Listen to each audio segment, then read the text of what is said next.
वहीं देहरादून में सीएम धामी की अध्यक्षता में कैबिनेट की बैठक हुई, जहां पर बैठक में 30 प्रस्ताव पर मुहर लग गई है और बैठक में टाइगर रिजर्व का कंजर्वेशन फाउंडेशन को बनाने का फैसला लिया गया है। साथ ही घरेलू सोलर वाटर हीटर में सरकार सब्सिडी देगी और 11 पहाड़ी जिलों के जड़ी बूटी को बढ़ावा दिया जाएगा। बैठक में मुख्यमंत्री मत्स्य संपदा योजना को भी स्वीकृति दी गई है बैठक में, और राज्य सरकार की ओर से मत्स्य पालकों को मदद मिलेगी।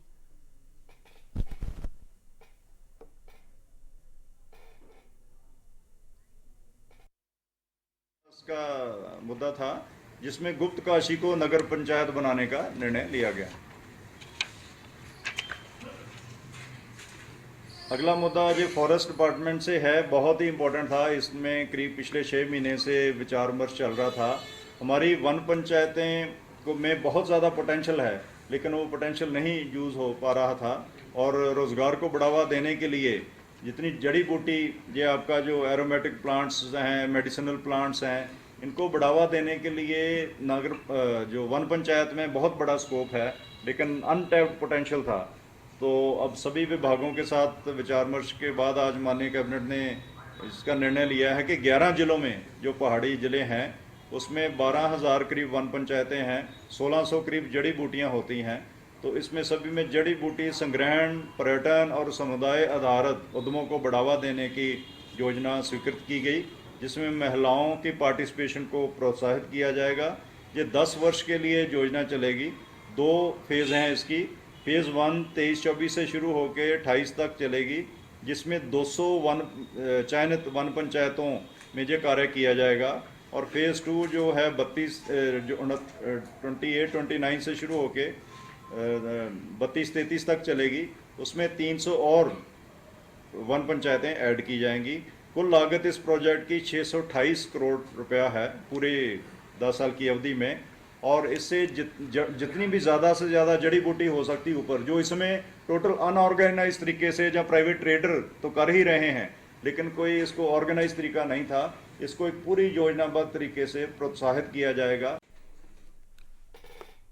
और अब हम आपको ग्राफिक्स के जरिए दिखाते हैं कि सीएम धामी के कैबिनेट में कौन कौन से प्रस्ताव पास किए गए हैं। शहरी विकास से मुनिकिरेती ढालवाला श्रेणी एक में उच्चीकृत, और ऊर्जा विभाग में यूपीबीसीएल पिटकुल करेगा पावर हाउस को अपग्रेड। सहायक लेखाकार के पद पर 70 से बढ़ाकर 110 किए गए हैं। वहीं राजाजी टाइगर रिजर्व में टाइगर कंजर्वेशन बनाने का निर्णय भी लिया गया है। पर्यटन नीति 2023 में संशोधन किया गया है और इस बैठक में गन्ना विकास की पुरानी नीति जो है रखी जाएगी यथावत, ये जो है फैसला लिया गया है। घरेलू सोलर वाटर हीटर में सरकार सब्सिडी देगी। इसके साथ ही 11 पहाड़ी जिलों के जड़ी बूटी को भी बढ़ावा दिया जाएगा, इस पर भी सहमति बनी है बैठक में। वहीं मुख्यमंत्री मत्स्य संपदा योजना को भी स्वीकृति दी गई है बैठक में। तो ये तमाम वो प्रस्ताव हैं जिन पर मुहर लगी है राज्य सरकार की ओर से। मत्स्य पालकों को ऐसे में मदद मिलेगी और आउटसोर्स के माध्यम से यहां पर योगा ट्रेनर भी लगाए जाएंगे। और चूंकि लगातार राज्य सरकार योगा को बढ़ावा दे रही है, प्रदेश भर में 123 योगा ट्रेनरों की नियुक्तियां भी की जाएंगी। इस तरह से रोजगार का सृजन भी होगा।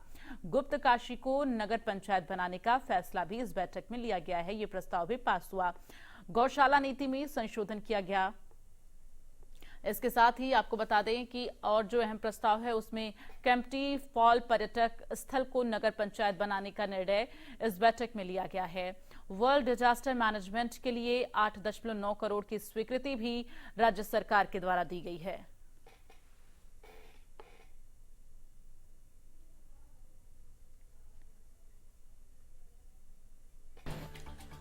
समाजवादी पार्टी के अध्यक्ष अखिलेश यादव ने बयान दिया है, बीजेपी के लोग दलित सम्मेलन कर रहे हैं। ये अखिलेश यादव ने कहा, ये वही बीजेपी है जो नहलाकर लोगों से मिलती है। नेताजी के मिशन को आगे बढ़ाने का काम करेंगे। इलाज के अभाव में पीजीआई में मौत हो रही है, ये अखिलेश यादव की ओर से कहा गया। तो बीजेपी के ऊपर निशाना साधा है अखिलेश यादव ने।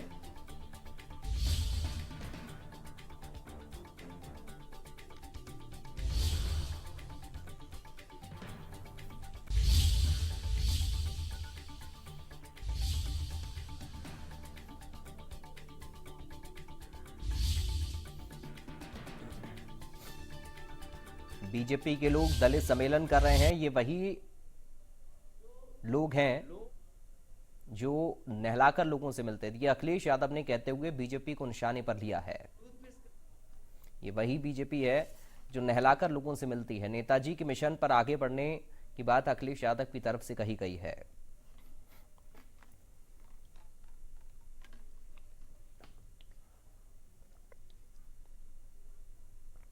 बीजेपी के लोग दलित सम्मेलन कर रहे हैं।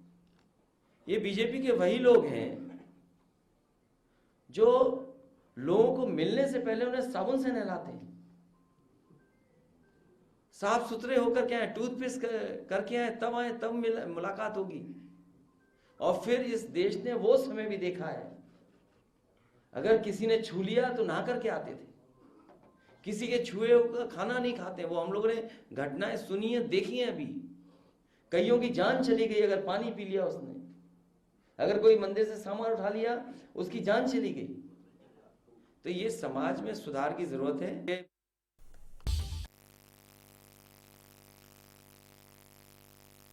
से उन्होंने मुलाकात की। कांची कामकोटी प्रमोद वन में मुलाकात की है।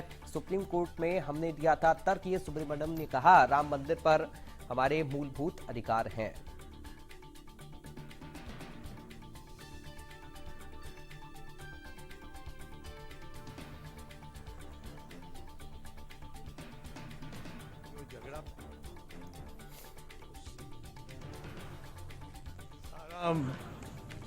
जो हमारे सुप्रीम कोर्ट में जो बहस हुई वो इसी पर तो हुई थी।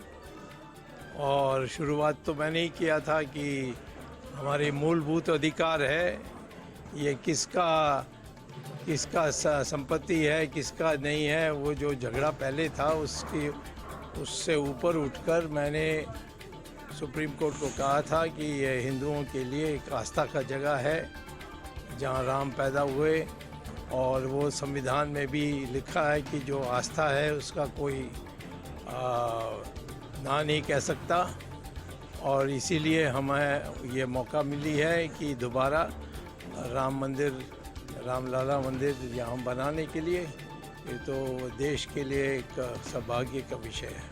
वो अभी गठबंधन तो रोज़ लड़ाई चल रही है, तो जब गठबंधन चुनाव में टिकट्स की बांटने के बाद आप पूछोगे तो मैं बता सकता हूँ। ये तो है ही, हमारे देश में खतरनाक यानी ऐसे घटनाएं हो रहे हैं जहाँ आतंकवादी लोग, और ख़ास तौर जो विदेश से प्रेरणा लेते हैं वो कर रहे हैं, उनको सख्ती से और एक विश्वास के साथ हम इस देश को मुक्त करने के लिए इस आतंकवादियों से हमें काम करना चाहिए।